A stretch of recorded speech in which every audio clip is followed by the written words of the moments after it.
ستا په ګردو کې ډبرې دي، په مثانه کې د ریګ دي، په مثانه کې د جراثیم دي، په تریخي کې د ډبرې دي. لکه څنګه چې د حاجي صاحب علاج ما ور وکړي، د الله تعالی په فضل و کرم سره د ګردو څخه ډبرې ریګ داسې روان سو لکه څنګه چې روڼې بولې روان دي، داسې چې دوی د روانې سوې او ووتلې. او ماشاءالله دی حاجي صاحب ته موږ مبارکي ورکړو، تی مبارکي ورکړي.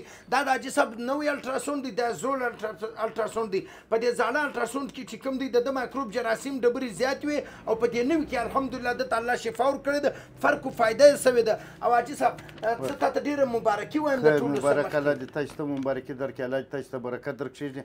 او حاجي صاحب تا چې څنګه دلته د ګردو علاج وکړي، ستا لږ فرق وسو که ډېر؟ زما الحمدلله 90% فرق کړی دی. یعنې حاجي صاحب وایي څنګه خبرې کوي، زما 90% الحمدلله فرق وسلو. او بل د رونو بول څه ادب دي، ډېر په تکلیف یې که لږ؟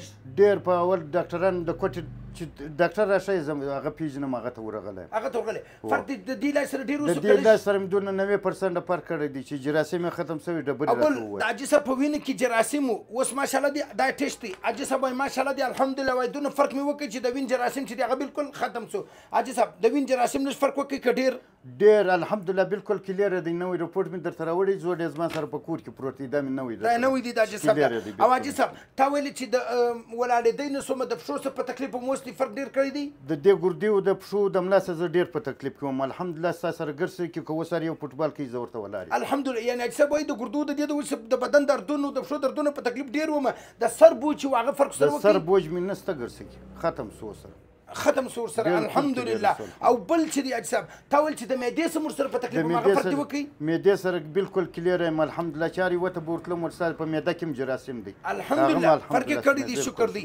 بیا دغه رقم د کولیسټرول څه تا ویل سره په تکلیف؟ کولیسټرول سره دا په پوندو زه نه سوم ولاړېدی، زه په کور ناست. او حاجي صاحب عجبه خبره وکړه، وایي اوله پرچي تا ویل چې اوله پرچي ما درکړل نارمل یې کړم، دومې پرچي راولاړ کړم روان سو پر درېمه پارې. حاجي صاحب څه وایي؟ وایي اوله پرچي علاج چې دراوکې په هغه کې نارمل سوم، فرق مې وکړي. او په دویمه پرچي چې بیا رانم ومې کړل او بیا فرش سوم، جوړ سوم الحمدلله.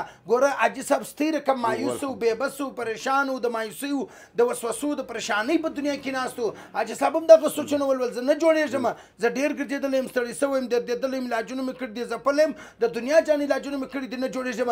مګر کله چې دلته ډاکټر محب جامع ډربل سینټر کې علاج وکړي، د همت لستوڼې راټول کړو، نن الله تعالی وده ته دومره شفا ورکړله چې د زاړه او د نوي الټراساونډ فرق دی، او دا زاړه او د نوي د وینې د جراثیم چې کوم ټیسټ دی د هغه فرق دی، په هر څه کې فرق دی. الحمدلله الله دومره شفا ورکړله. نو زه ته دا خبر کوم زه وایم بس که نور د مایوسۍ د دنیا څخه راوځه، د همت او لستونې چې دی هغه راټول کړه، د طب په دنیا کې خپل علاج چې دی هغه وکړه. علاج زر یو سبب دی، شفا به تا ته خپل سر رب چې دی هغه درکړي. نو ته ته الله شفا درکړي. صرف ستا او د حاجي صاحب فرق دا دی چې ته د مایوسۍ په دنیا کې ناست یې، لا سوچونه وایې، مګر حاجي صاحب خپل علاج چې دی هغه وکړي، نوی ژوند چې دی هغه ورته میلاو سو، فرش دی، خوشحاله دی.